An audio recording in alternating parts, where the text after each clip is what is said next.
Hey, Divya Darling here, creator of Transcendental Brain Training. Welcome to another video on TBT, Transcendental Brain Training Foundations. I've shared in other videos that each of these videos are standalone, but they'll reference other ones. And all of this information is to support you in upgrading your awareness. So if you reference the video on embracing paradox, I talk about the importance of mental maturation. So these videos, they are indirect ways to support you in understanding what is going on in your body, mind, spirit, energy system, right? So if you'd like to go beyond the information and actually integrate that information so there's tangible transformation in your life, then we do have a practitioner program happening in mid-March 2024. It's a 9-month container, and all of the information for that will be in the description of the video. So today I'm going to talk about the koshas, which if you are a student of yoga or like me, a long-time student of yoga or teacher of yoga, which I have been for the past 6 years as well, you'll be familiar with this. But stick around and watch this video anyway, so you might get more depth and more refinement on how to understand each of these. So the koshas, they are, the word means sheath. So it's a layer, right? And it's a way of understanding how awareness moves from gross, meaning more dense, to subtle. Now, in the video on parts to awareness, the kind of framework of parts to awareness, this is another way of understanding what's going on in our system. So it's another model. These aren't meant to be overlaid. They're just different ways to understand the same thing. So think of it like I'm putting out a buffet. You take what works for you. That is one of the things I love most about Transcendental Brain Training is it's a variety of tools, and always the invitation is there of see what works, see what fits, see what serves the moment, because each moment is unique and different, and yet the structures will be the same. So you can think of it like the metaphor is, the hangers in the wardrobe might be the same or similar, in their function, even if one's plastic, one's wood, whatever. But the clothes that hang on them will be different. They're different. They're unique, right? Unique to each of us. We each have our own way. We each have our own style. And the purpose of understanding all of this is because we're actually then able to alchemize the friction points in our lives into flow more easily, right? Because as we grow, we're always going to have friction points. This is human. This is the human condition. So let me start with teaching about the koshas. I'll start from the grossest layer, right? The grossest layer with the koshas. We have our physical body, Annamaya Kosha, which is our food body. And this food body, quite literally, what we eat, how we nourish ourselves, turns into our physical form, right? Our nutrition matters. It becomes matter. We just change it from, let's say the apple is in its apple form, and then we ingest it, and then it becomes part of our blood, our body, our cells, it keeps us alive, our physical form. So this is the Annamaya Kosha, our physical sheath.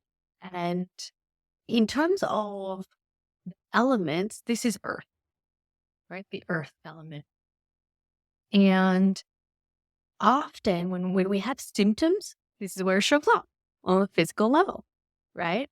We can tell in our body, our physical symptoms show up, but that doesn't mean there's not things happening on the other levels, on the other layers, right? So they're all interconnected, and they work with each other. They influence each other. So if we're having physical symptoms, let's say you've got chronic pain or some other kind of physical ailment, there are ways to address that from the more subtle layers, right? So when we go the next layer in from our Annamaya Kosha, our physical body, the physical sheath, is our Pranamaya Kosha.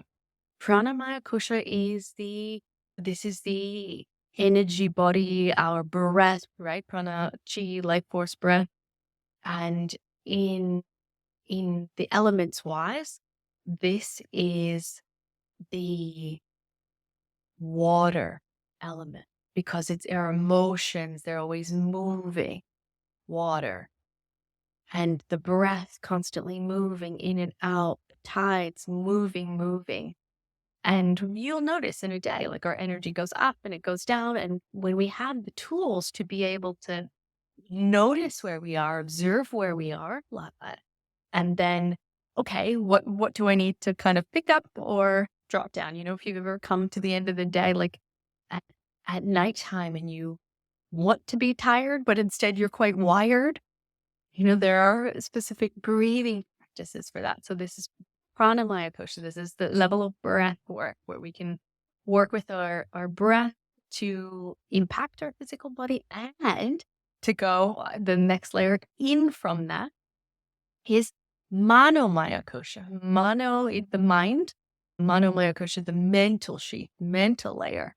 And with this mental layer, right? So this is, what's going on up here? How much chit chat, chatter, quality of our thinking. Of course, our thinking affects our energy, right? If we're thinking thoughts that, this are things that when they're not in alignment with us, right? Not in alignment with our truth, we're going to feel dense. We're going to feel heavy. And that's going to, it impacts the body. It impacts our energy. Our breath is impacted and the body. So our thoughts have a big part to play, which is why there's mental maturation is such an important part of transcendental brain training. So we're upgrading our thinking, what's that phrase that we're chucking out our stinky thinking, the thoughts that actually don't serve the moment, and offering ourselves, with love and gratitude, and offering ourselves an opportunity to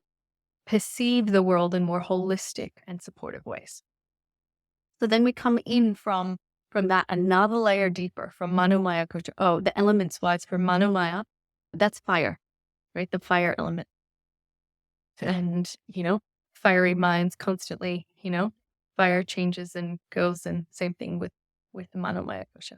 And then we go in from that to the next layer is the Vijnanamaya Kosha. And that is our intuitive awareness. And that is it's wisdom sheath, right? This is how we know, not coming from the mind, but when we know something, like our bodies know, we have a sense, right? People call it the gut feel, but this is intuition, our intuitive awareness. We know because we know. And so Vijnanamaya Kosha, there's definitely practices to enhance that. And that is part of the TBT curriculum. So if you haven't looked at the prospectus yet, you can check that out. It's got more information on that. But what we want to do is be able to, as we kind of work on each layer, each level of our body and field, we're impacting the other ones. And of course, tangible transformation as a result of that. So Vijnanamaya Kosha is the element of air, like the wind. We can't see it, but we can feel it. We know when it's there. So that's Vijnanamaya Kosha. And then you come into the core. And I call the core the juicy center. That's what I tend to call it, the juicy center. In the juicy center, Anandamaya Kosha. Anandamaya Kosha is, Ananda is bliss. Bliss body. Your bliss layer. And it's like the the heart of it, the core of it. Buddha nature is our core bliss. Joy is our essential nature. So sometimes, we can have an experience of touching, and whether that brings tears or laughter or whatever happens when we have the experience of, "Ah, I've touched the truth of who I am. This is the unspeakable. Anandamaya Kosha, the bliss body. The bliss body is pure awareness." And so when we get into this territory, right, the pure awareness, and all of these words, they disintegrate. It's all of this is just purely pointers, right? I'm doing my best to explain the for whatever reason. That's my dharma, to explain the inexplicable, and talk about the things that can't ever really be spoken about. But fun. So that's why I do it. So Anandamaya Kosha. This is ether. This is space. This is the atmosphere in which everything else is experienced. And from the witnessing diagram, that model, this is the integration. When we're in the essence of the true child, right? The pure, innocent child. Bliss, just bliss, right? Before there's been the adoption of these ideas that it's okay to feel bliss here, not okay to feel bliss here. The essential nature, just pure bliss. And of course, it doesn't mean that clouds won't come, other things won't happen and move through, but the ether is the sky, is the background of it all, right? And so referencing the embrace and paradox model where we come back to spiritual saturation, right? It's saturation because it's ever present. It is ever present. So no matter what's going on these other in these other koshas, it doesn't touch what's there, right? Like it can be obscured. We can think of each kosha as maybe a lampshade, and the Anandamaya Kosha, just the light that never goes out. The light that never goes out. That doesn't mean that sometimes we can't see or feel it because there's other things obscuring it. But the closer we get to it, the more intimate we are with it. And regardless, it's always there, right? It's always there.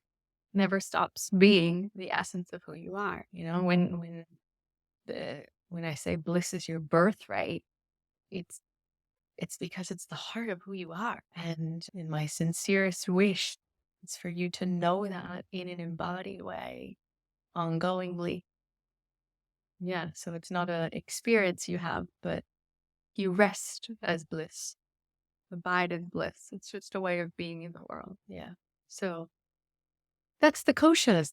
And so I would love, love, love for you to subscribe, like, comment, all of the things, give me feedback, because it helps it be more engaging for me. Then it feels less like a one-sided monologue, and it kind of supports me in creating content that's more useful and applicable for you. So please feel most welcome and encouraged to share what arises for you as I teach on that.